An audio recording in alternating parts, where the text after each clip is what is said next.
Jadi tadi gua di request buat ngebahas ini, ada salah satu seorang clipper, kayaknya clipper VTuber itu kena copyright strike ya dari Cover Corps. Ini sebenarnya dia kenapa? Kita lihat nama channelnya Otak Mori Translations. Di sini dia ngabarin di komunitasnya kalau dia kena copyright.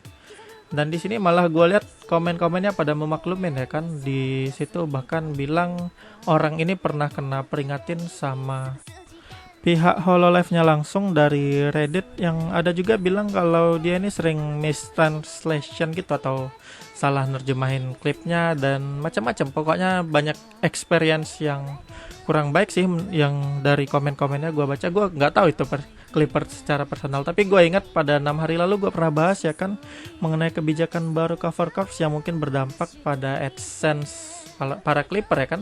Dan memang ada juga semenjak kebijakan itu ada yang kena copyright claim buat audionya, itu buat musik backsoundnya mungkin atau BGM-nya itu yang kena copyright dan nggak bisa dimonetisasi. Jadi seperti yang gue bilang sebelumnya ya kan, jadi lebih sulit buat monet karena memang bisa kena copyright dari musiknya.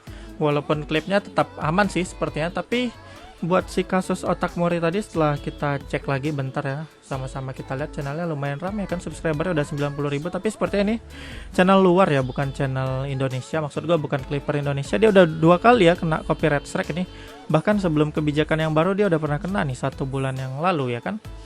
Berarti dia memang punya masalah personal kayaknya sama itunya, sama Hololive-nya. Bahkan itu 1 bulan lalu ini kena lagi dia, berarti dalam jangka itu kan copyright habis hilangnya 3 bulan. Berarti kalau dalam 1 bulan lalu dia kena dan sekarang kena lagi, berarti dia udah kena 2 kali. Kena satu lagi tamat dia, wassalam. Ya serius, batas copyright strike itu kan 3 kali. Bedanya strike sama claim itu, kalau copyright claim dia kena copyright tapi nggak bisa dimonet, tetap bisa dipublish videonya, tetap ada di YouTube. Tapi kalau udah kena copyright strike kayak gini, strike namanya strike ya kan, kalau kita artikan itu kena serang lah, kena. Ya, maksud gua bisa kena takedown nanti kalau udah kena 3 kali dia copyright sama YouTube-nya. Dan dia udah kena 2 kali ya.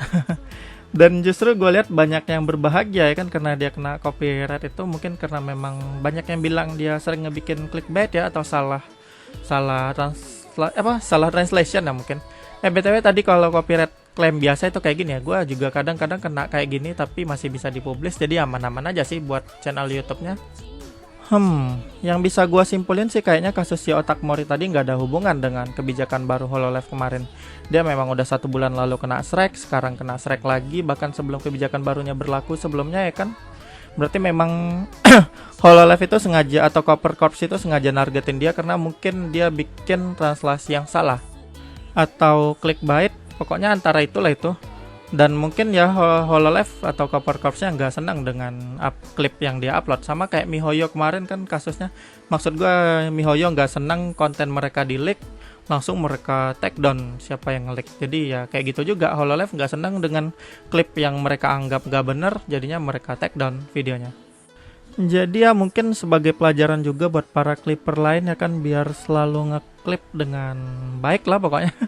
Ya pokoknya gitu deh. Oke lah, sekian dulu yang bisa gue bahas dan sampai ketemu di video lainnya. Bye bye.